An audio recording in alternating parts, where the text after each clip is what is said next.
Jadi BUMN ini adalah badan usaha milik negara, ketika rugi disuntik oleh negara, tapi ketika untung, ya negara gak terlalu dapat banyak, karena dikorupsi oleh pejabat-pejabatnya.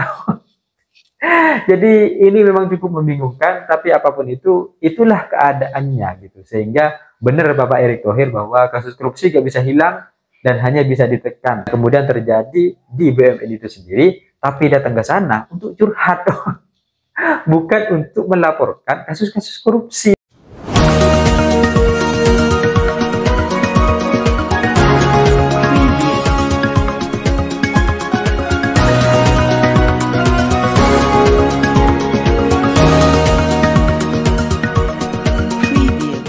Hai korban ghosting, saat kita sudah menutupi berbagai macam kekurangan-kekurangan dan kelemahan kita di hadapan sang mertua ketika menghadap untuk meminang kekasih kita, tahu-tahu ketika kita sedang menghadap malah dibongkar oleh pasangan kita sendiri. Kok bisa gitu? Ternyata pasangan kita malah membongkar apa yang selama ini kita tutupi terkait dengan kelemahan-kelemahan yang sudah berusaha untuk ditutupi. Malah dibongkar sendiri di hadapan mertua, kan jadi malu. Jadi memvalidasi bahwa kita ini adalah kekasih yang memang tidak layak untuk menjadi calon atau menantu dari mertua terbaik kita.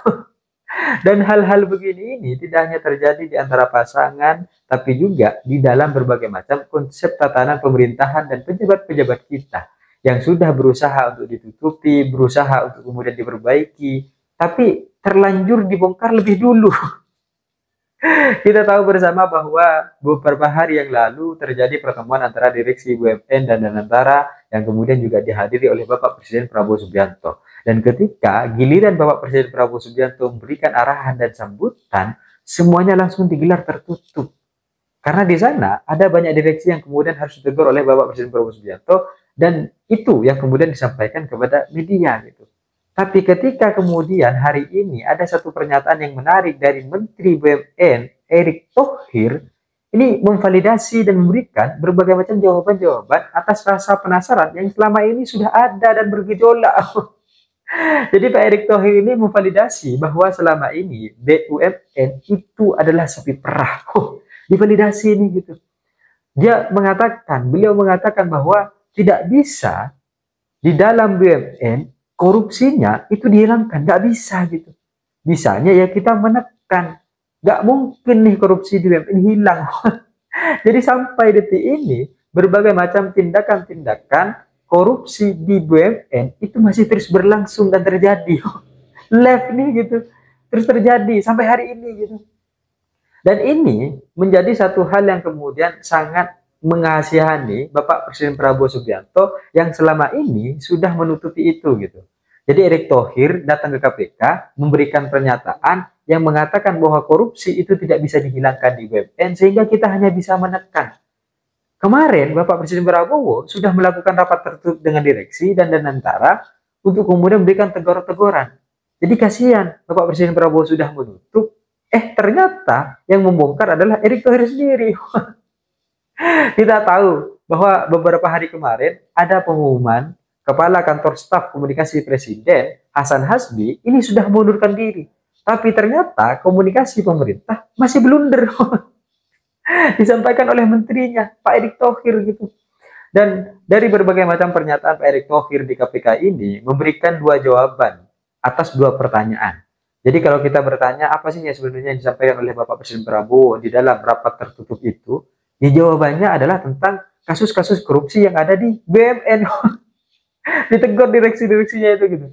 Yang kedua, kalau selama ini kita heran kenapa BUMN ini nggak pernah untung gitu kan, atau untungnya nggak terlalu banyak, adanya perusahaan-perusahaan ini rugi terus gitu, minta ke negara terus gitu. Jadi kita sekarang tahu jawabannya apa, dikorupsi. Makanya nggak pernah untung gitu. Jadi kalau orang-orang yang kemudian menjual Pertamina dengan Pertasop misalnya, mereka bisa untung terus setiap hari tanpa rugi, tapi Pertamina bisa rugi karena dikorupsi. Ini jawabannya gitu. Jadi memberikan berbagai macam jawaban-jawaban yang kemudian menjadi pertanyaan selama ini. Jadi kalau hari ini kita melihat bagaimana kemudian pajak ternyata menjadi salah satu penyumbang APBN terbesar kita, dan BUMN itu bahkan tidak sampai separuhnya gitu. Itu karena apa? Karena korupsi. Jadi kita punya badan usaha milik negara, tapi nggak usaha-usaha, rugi terus.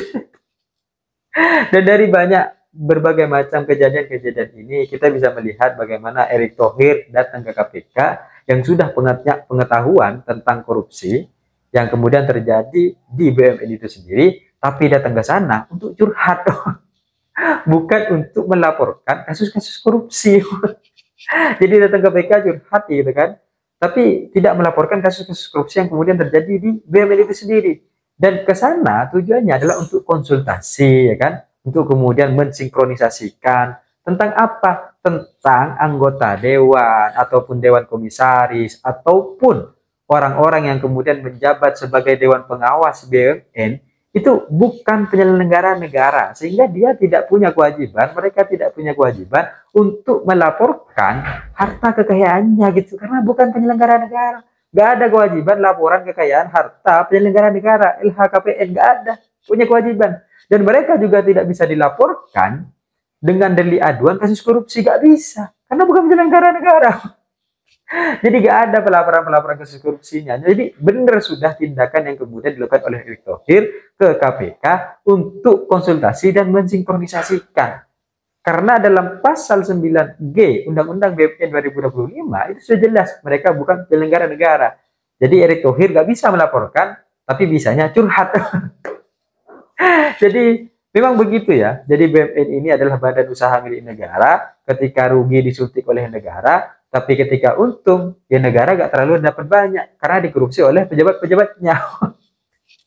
Jadi ini memang cukup membingungkan, tapi apapun itu, itulah keadaannya gitu. Sehingga benar Bapak Erick Thohir bahwa kasus korupsi gak bisa hilang dan hanya bisa ditekan. Ya ditekan gitu. Kamu kalau gak mau korupsi, ya sudah, jangan di BUMN. Kamu kalau gak mau korupsi, ya jangan jadi anggota saya, jangan jadi staf saya. Karena kita harus korupsi berjamaah. Tapi itu semua hanyalah cerita-cerita yang kita tidak tahu apakah kemudian memang begitu keadaannya.